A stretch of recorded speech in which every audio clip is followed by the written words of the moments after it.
Hello, this is Claus Jensen presenting the game Nakamura, Bacrot, which was played today at the Biel Chess Festival. And I must say I've really enjoyed watching many of the games from this tournament because it has been very competitive and all players have shown a will to take risks to win games. And as a result, we have seen a lot of wins and only a very few draws so far in the tournament. And this is very unusual in top chess today. And as I said, today's game was between two of the top players in the world, Nakamura with the white pieces and Bacrot playing black. And both are rated over 2700, and they decided to play a King's Engine, which seems to be quite fashionable amongst top players these days, and which is very good for us kibitzers, because the King's Engine almost always produces interesting games, and this one being no exception. So Nakamura opened d4, and Bacrot answered knight f6, c4, g6, knight c3, bishop g7, e4, d6, knight f3, castles, bishop e2, e5. So we have a classical King's Engine, and after d5 and a5 we have the Petrosian variation, named after Tigran Petrosian, the world champion, and still a very popular line today. Now the most common move for white is bishop g5, pinning the knight, which is an effective way to counter black's plan of a quick f5. For example, if bishop e3 instead, then knight g4, and black would quickly be able to play f5. So bishop g5 was the move Nakamura played, h6, bishop h4, knight a6, knight d2, and with queen e8, Bacrot unpins the knight on f6. And white's general plan here is to play a3 and b4. And he can choose to castle first or not. In this game Nakamura decides to castle first. And now the main moves and also the most logical moves are knight h7, preparing f5, or bishop d7, because then after a3 he can play a4, killing white's b4 move. But in the game Bacrot played h5, and then came a3 from Nakamura, and only now bishop d7. Then came b3, knight h7, and f3. And now the main move for black is actually bishop h6, which seems logical after the h5 move. But Bacrot played f5. And now came rook b1, preparing b4.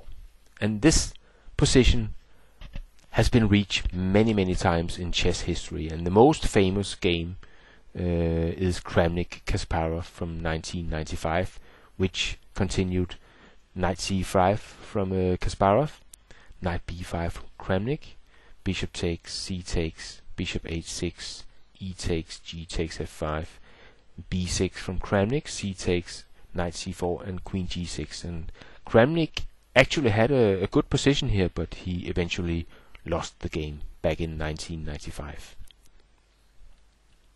But knight c5 was not the move that Bacrot played in this game. He played g5, bishop back to f2, and with f4 we now have this classical King's Engine battle where white plays on the queen side and black tries to crack open the white king position. b4 as planned, a takes, queen g6. And then came c5 from Nakamura, and after g4 it's an open battle, and this is still a known position. For example, Timan Shirov from 1998 continued c6 as in this game, and here Shirov played bishop c8 and actually lost the game.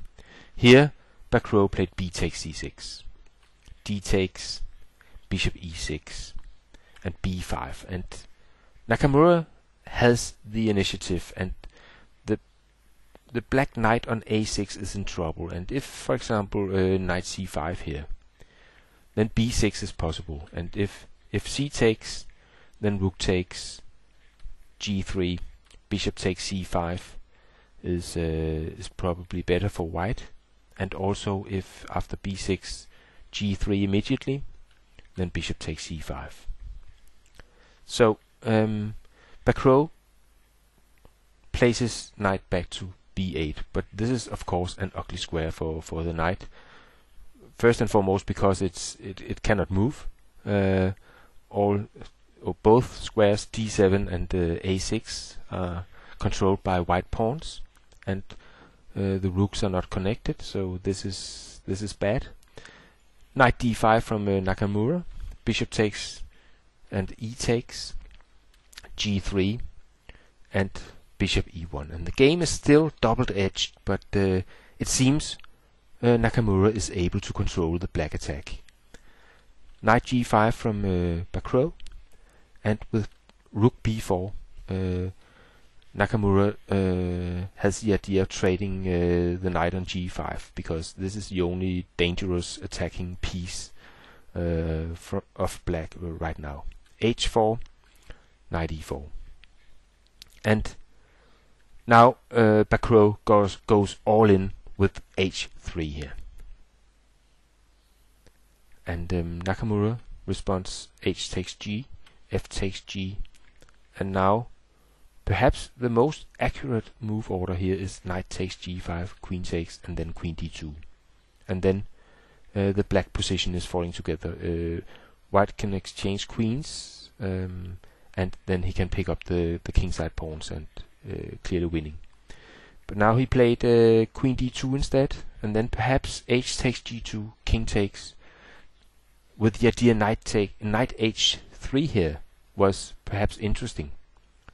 Could transfer the knight to f4, and if king takes, then black has some counterplay, because now the white king is very naked. So this was perhaps the last chance for Bacrot to create some counterplay. Instead he played rook f4, and then came knight takes, queen takes, and g takes h3, queen f5, bishop takes g3, and queen takes h3, and after bishop takes, e takes, and queen takes. Then Nakamura is up the exchange, and the black knight on b8 is still out of play. So white can soon play b6, and Bacrot has no counterplay whatsoever. So in fact he decided to resign here. And I think it was a very interesting King's Indian game, and I hope you enjoyed this game between two of the top players in the world, and I hope to see you on my chess website at klausjensen.com. Bye bye for now.